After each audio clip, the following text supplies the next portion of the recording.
Look at little thelo. That's his nickname.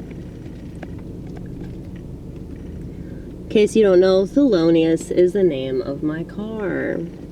The big Mini Cooper. Okay. The mini, his name is Little Thelo. And I think that shit's really funny for some reason. You don't have to find it funny. One of the perks of self-confidence is that you can amuse yourself, and it tends to piss people off that cannot do this.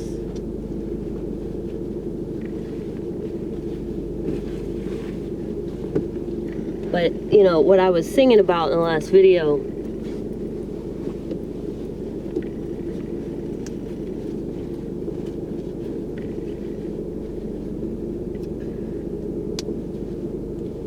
has a lot to do with the fact that people don't know how to entertain themselves, and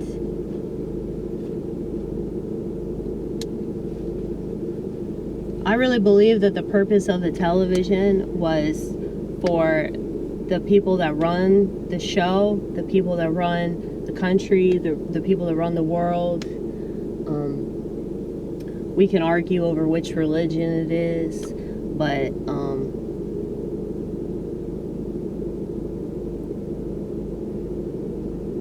have you guys seen or read Stephen King's It?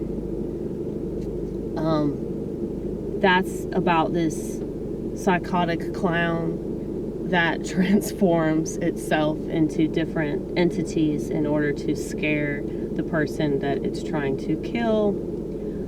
That book is really about childhood. It's about the loss of innocence. I bawled my eyes out reading it. I think that Stephen King knows a lot of stuff that's going on in the world, and I think he's part of it too. But like, he just knows too much. There have been too many things that he's written about that I think lead me to the conclusion that he is part of that same group that George Carlin told us about. But yeah, that when I think of like who runs the world, that I'm always thinking, yeah, it's a psychotic clown that lives in the earth and is actually a spider, and but really though, I think that there's a lot of truth to that it's just like this thing that's existed since the beginning of time that's really evil, and these children in that story were able to fight it because they weren't innocent of the knowledge of it, whereas like most people in society are innocent of that. And I was thinking today about the forbidden fruit. You know the one, the iPhone. And well, I think the reason why this world is so screwed up is because people are trying to digest knowledge that's just not meant for them.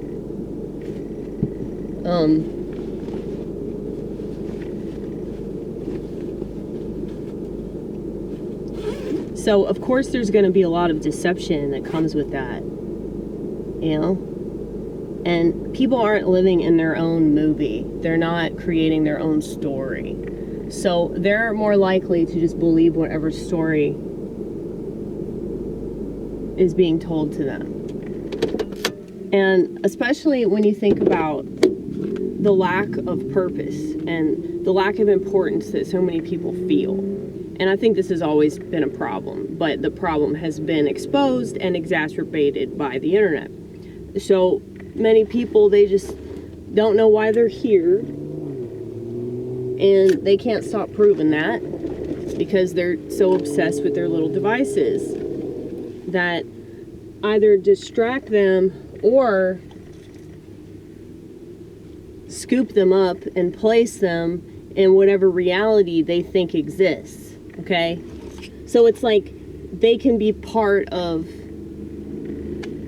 the algorithm in a way. They can be part of the story that they're being told. The false consciousness that Karl Marx referred to. I would say that that's a very accurate term to describe consciousness, like, period. Like, many people just don't have any idea what the fuck's going on, you know? And it's just a true statement all around. But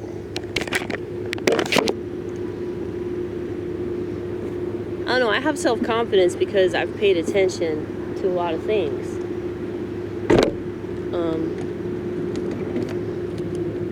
I'm really lucky to have done that.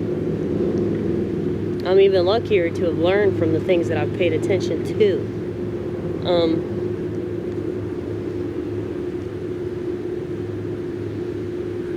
And as long as I trust the God that I know that lives inside me, I don't have shit to worry about, you know?